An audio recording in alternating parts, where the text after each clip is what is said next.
इसमें लास्ट हमने वर्किंग भी रेंज किया था, जिसमें हमने डॉट ऐड के एग्जांपल बताए थे। ठीक है। अभी मैं आपको इसके अंदर साथ साथ बता रहा हूँ कि ऑफसेट कैसे चलता है। ठीक है, ऑफसेट बताऊंगा और एक रीसाइज बताऊंगा। ठीक है। तो ऑफसेट कैसे चलता है पहले ये देखते हैं। जैसे एक्सेल में पढ़ा हुआ भी हमने कि अगर मैं यहाँ पर खड़ा हुआ हूँ, यहाँ पर इसका एड्रेस है D7। अगर मैं ऑफसेट में रो 1 करूंगा, रो 1 का मतलब नीचे आ गया मैं। 2 का मतलब 2, जहां पे खड़ा हूं उसके बाद की बात कर रहे हैं। 1 2 यहाँ आ जाऊंगा। अगर मैं यहीं पे खड़ा हूं, मैंने बोला 3 कॉलम, तो 1 2 3 39 पे आ जाऊंगा। अगर माइनस करेंगे, रो ऊपर साइड में चलेगी और ये लेफ्ट साइड में चलेगा। डन है। कैसे है देखिए। तो हमने बोला कि जो हमारी रेंज है, वो बेसिक से बता रहा हूँ पहले अभी। जो हमारा D7 है, उससे मुझे ऑफसेट करना है 3 रो और 3 ही कॉलम। उसकी वैल्यू उठानी है मुझे और मैसेज बॉक्स में दिखानी है। तो इसका आंसर क्या आना चाहिए, हम चलते हैं पहले D7 पर। ये आ गया 3 रो, 1 2 3, 3 कॉलम, 1 2 3। तो आंसर क्या आना चाहिए, 34। F5 करके देखते हैं। सही है जी। अगर मैं इसको माइनस में 1 1 कर दूं,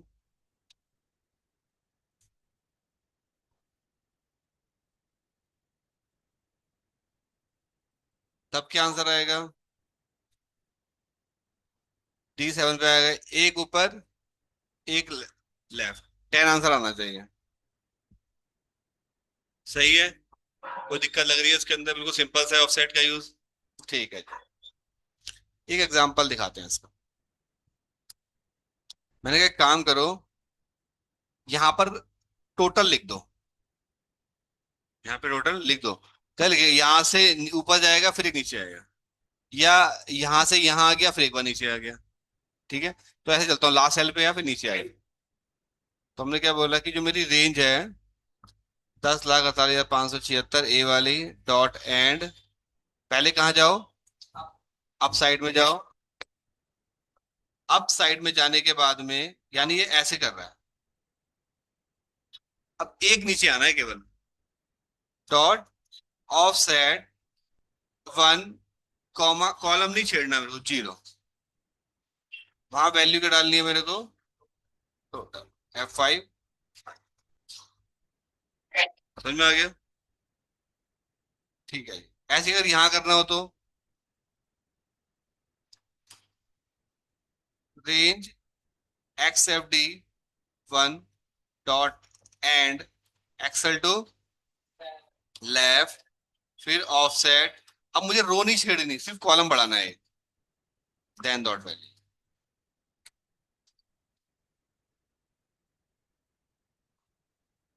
ये ऑलरेडी था इसलिए एक बार आ गया।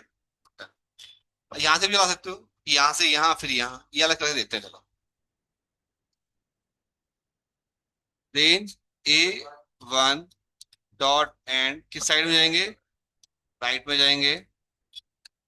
ऑफसेट 1 कॉमा 0 या 0 कॉमा 1। हाँ, 0 कॉमा 1, डॉट वैल्यू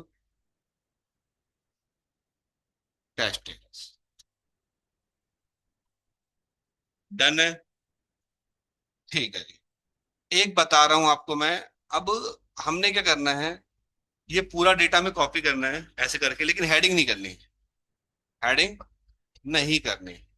उस केस में मैंने क्या बोला, एक काम करो, जो मेरा रेंज है A1, उसका जो करंट रीजन है उसको कॉपी कर लो। अगर ऐसे करूंगा तो हेडिंग कॉपी हो गई, है ना। हेडिंग नहीं करनी कॉपी। तो हमने बोला करंट रीजन से ऑफसेट 1 कॉमा 0, जो भी करंट रीजन सेलेक्ट करा उससे एक नीचे आए करो। अब हेडिंग तो नहीं हुई, लेकिन नीचे एक रो एक्स्ट्रा हो गई। तो ये सिचुएशन तो इसके अंदर रहेगी। उसके लिए क्या सॉल्यूशन है, तो हम क्या करते हैं, एक होता है हमारे पास रिसाइज। ठीक है। रिसाइज किसी भी रेंज को दोबारा एक्सटेंड कर सकता है या घटा बढ़ा सकता है। कैसे, हमने बोला कि जो मेरी रेंज है, मान लीजिए A1, डॉट उसको रिसाइज करना है। ठीक है, उसमें मुझे 5 रो और 3 कॉलम चाहिए। तो ये यहाँ पर आएगा A1 पे, इसको इंक्लूड करेगा 1 2 3 4 5, 3 1 2 3। तो ऐसे सिलेक्ट, ऐसे काम करेगी। समझ में आ गया? A1 से लेकर के C5 तक चेक करते हैं। Dot interior dot colour is equal to VB yellow. अब ऑफसेट में और रिसाइज में क्या अंतर है? ऑफसेट सिर्फ और सिर्फ उस सेल के ऊपर जाएगा जो हमने रेंज दी है, कि भाई दूसरा रो तीसरी कॉलम इस तरह वहां पहुंच जाएगा, यानी C5 पे आ जाता। लेकिन रिसाइज क्या करेगा, वहां से लेके वहां तक पूरी रेंज को पर काम करेगा। ऑफसेट सिंगल सेल पे चलेगा अगर, और रिसाइज पे चलेगा पूरी रेंज पे काम चलेगा। लेकिन अगर आपको ऑफसेट के साथ में एक सिलेक्शन भी बनाना है तो आपको वो वाला कंसेप्ट यूज करना पड़ेगा जो हमने पहले किया था, रेंज रेंज लगा के सेल 1 और सेल 2, जैसे हमने एंड में लगाया था पहले, पूरे रो कॉलम, रो और कॉलम सेलेक्ट करने वाला किया था ना, वही कंसेप्ट यहाँ पर आपको लगाना पड़ेगा। ठीक है, अभी दिखाता हूँ वो भी। चलिए, तो इसका रिसाइज का समझ में आ गया कैसे चलता है ये। अब मुझे क्या करना है, मैंने बोला एक काम करो, जो रेंज है मेरी A2, उसको क्या करो, रिसाइज करो। उसमें रो कितनी है, यहाँ से लेके यहाँ तक बनती है 18, 18 रो और 8 कॉलम। मैंने 18 8 मैनुअल डाल रहा हूँ। Dot interior dot colour is equal to VB RGB light pink F5, वो कलर हो जाएगा। हेडर पे नहीं हुआ ना, यानी मेरा प्रॉपर सही है, कॉपी भी कर सकते हो आप। लेकिन 18 और 8 ये तो मैनुअल डाल दिया ना मैंने, तो मुझे इसमें रो और कॉलम गिननी पड़ेगी, कितनी रो है कितनी कॉलम है। मैंने बोला R इज इक्वल टू जो मेरी रेंज है A1 वाली, उसके जो करंट रीजन में जितनी भी रोज है वो क्या कर लो, काउंट कर लो। दोबारा बनाते हैं, रेंज A1 के करंट रीजन में जितने भी कॉलम्स हैं उसको क्या कर लो, काउंट कर लो। तो अगर मैं आपको मैसेज बॉक्स में दिखाऊं R कितनी रो आ रही है, मैसेज बॉक्स में कितनी रो आई, हमें चाहिए कितनी, तो क्या करूँ 18 करने के लिए, तो R-1 कर देते हैं। कॉलम तो सारे चाहिए मेरे को, कॉलम फिर ना घटाने। ठीक है जी,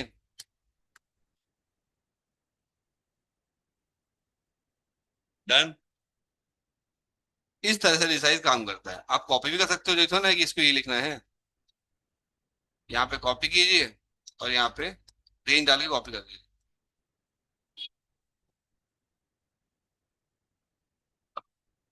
ऐसा कॉपी हुआ ना, डन। बारी आती है इसका यूज करेंगे कैसे, वो अपने बनाएंगे। आप क्या करोगे, आप लोग एक शीट पर एक डेटा एंट्री फॉर्म टाइप का बनाओगे। क्या बनाओगे, डेटा एंट्री फॉर्म। कैसे, जैसे हमने बोला कि यहाँ पे सीरियल नंबर लिख दिया, उसकी जगह छोड़ दी। यहाँ हमने क्या लिख लिया, स्टूडेंट का नेम, यहाँ पे इसका father name, mother name, Hindi में कितने नंबर आए, इंग्लिश में कितने आए, इस तरह से हम वो बना लेंगे फॉर्म, साइड डिटेल भर के, और यहाँ पे एंट्री कर लेंगे 101। थोड़ा अच्छे से फॉर्मेट कर लेना इसको।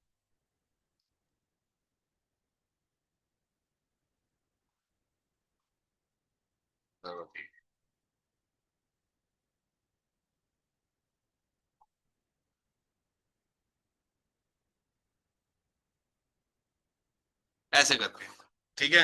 अब जैसे ही यहाँ पे एक बटन बनाएंगे हम, क्या बनाएंगे, बटन या कोड लगा लेंगे अभी के। जैसे बंदा रिकॉर्ड भर के क्लिक करेगा, वो रिकॉर्ड ऑटोमेटिक कहाँ सबमिट होंगे, यहाँ पर सबमिट होंगे। इसका मैं एक एग्जांपल करके दिखा देता हूँ तो आपको उससे हिंट मिल जाएगी किस तरह से काम करना है। Done? तो मैंने बोला कि हमने एक वो कैलकुलेटर टाइप का बनाया था। मैंने यहाँ बोला एक नंबर 1 डालो, नंबर 2 डालो, उसका मुझे सम, मिन, मैक्स और एवरेज सब चाहिए। ठीक है जी, तो हम यहाँ पर गए, सब प्रोजेक्ट नाम से प्रोजेक्ट वन डाल दिया मैंने। मैंने बोला x is equal to I N T input box, enter the first number, then y, जल्दी जल्दी करो थोड़ा सा, एंटर द सेकंड नंबर। ठीक है। और अब मेरे को मैसेज बॉक्स में आंसर नहीं चाहिए। मैंने कहा यहाँ पर सबमिट कराओ, यहाँ से ऊपर जाओ, यहाँ रिकॉर्ड लिखो। किस पे? डेटा वाली शीट के ऊपर। डेटा वाली शीट कौन सी है? शीट नंबर, तो सॉरी टेस्ट है। टेस्ट की जो रेंज है कि 10,48,576 dot end xl up dot offset 1,0 dot value is equal to ये, यहाँ पर वाई।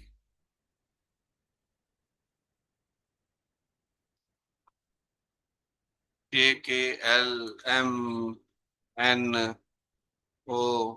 और P, यहाँ पे मैंने बोल दिया x प्लस में y। अरे मुझे वो लगाना था, सम प्रोडक्ट डिवाइड और मल्टीप्लाई, कहाँ दिमाग चलता है। क्या दोबारा हो गया सर?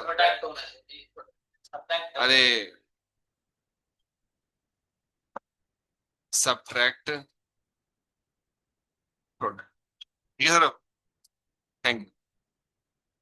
x माइनस वाई कर दिया हमने यहाँ पे। यहाँ हमने डिवाइड करना है, तो मैं राउंड लगा के लगा रहा हूँ ताकि बड़ी वैल्यू ना आए।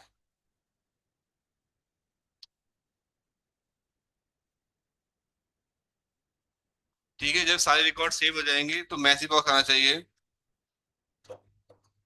रिकॉर्ड सेव्ड वीबी ओके ओनली प्लस वीबी इंफॉर्मेशन। ठीक है जी, ये करा हमने F5।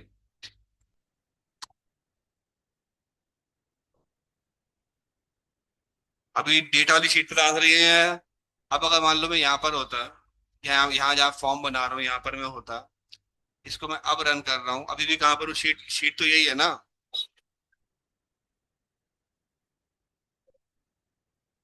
शीट पर हूँ ना अभी भी, लेकिन यहाँ पे रिकॉर्ड सबमिट मेरे हो चुके हैं। ठीक है। इसी तरीके से आपको कोड बनाना है कि मैंने यहाँ पे लिखा नेम, तो क्या करेगा? अभी यहाँ पर मैंने एक्स डलवा दिया। हम बोलेंगे वही, मान लो डेटा वाली शीट में ऊपर जाए नीचे, हम वैल्यू डाल दे। क्या वैल्यू डालनी है? मेरे को डालनी है शीट वन का range G2 dot value. X की जगह क्या लिख दोगे? उस शीट का सेल रेफरेंस के साथ में उसकी वैल्यू लगा, तो वैल्यू वहां पर एंटर हो जाएगी। क्लियर? ये प्रोजेक्ट जरूर करना है। फॉर्म समझ में ना आए क्या बनाना है, तो मार्कशीट वाला बना लेना, नंबर डलवाने हैं उसके, और उसको वहां पे रिकॉर्ड सेव करवाना है। ठीक, सिंपल सा कोड बनेगा, कोई ज्यादा टिपिकल नहीं है। मार्कशीट का रैंडम डेटा आप लोगों ने पहले बनाया था, उस रैंडम डेटा की जगह आप इसको अप्लाई कर देना। ठीक है सर, तो ट्राई कीजिए, इसके काफी आपको हेल्प मिलेगी। ठीक है, इसकी प्रैक्टिस कर लेना।